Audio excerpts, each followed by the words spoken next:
ఆయన మాయలి పైగిరంట, నేనేమో మరి ఏవేయాలన్నాను, నువ్వేమీ ఎక్కర్లేదు, నేను ఓం హ్రీం అంటాను, నువ్వేమో పొగేస ఉండాలన్నాడు. ఏమేయాలంట? సర్లే, ఒక కుర్రోడు వచ్చాడు, రండి మీకు రంగు వేయాలన్నాడు. మొఖానికి రంగు వేయాలంట. అసలే ఎరుపు కదా, ఈ ఎరుపుకి ఆ ఎరుపు రాసేసాడు. ఆ ఎరుపు ఈ ఎరుపు ఎక్కువైపోయి తారు డబ్బా కన్నా అయిపోయింది. దాని తగ్గ నల్ల గోబురేసాడు, నల్ల విగి పెట్టాడు. బాబు ఒకసారి అర్థమెత్తావా అన్నాను. అన్నాడు.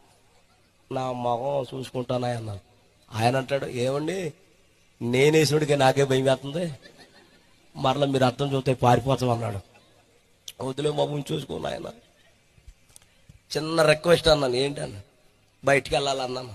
ఇటు వెళ్ళమన్నాడు. ఎల్లగే డ్రెస్తో బయటికి వెళ్తామంటే బయట 2 కుక్కలు రెడీగా ఉన్నాయి అక్కడ. ఇక పూర్తిగా బయటికి వెళ్ళలేదు. ఇక మధ్యలో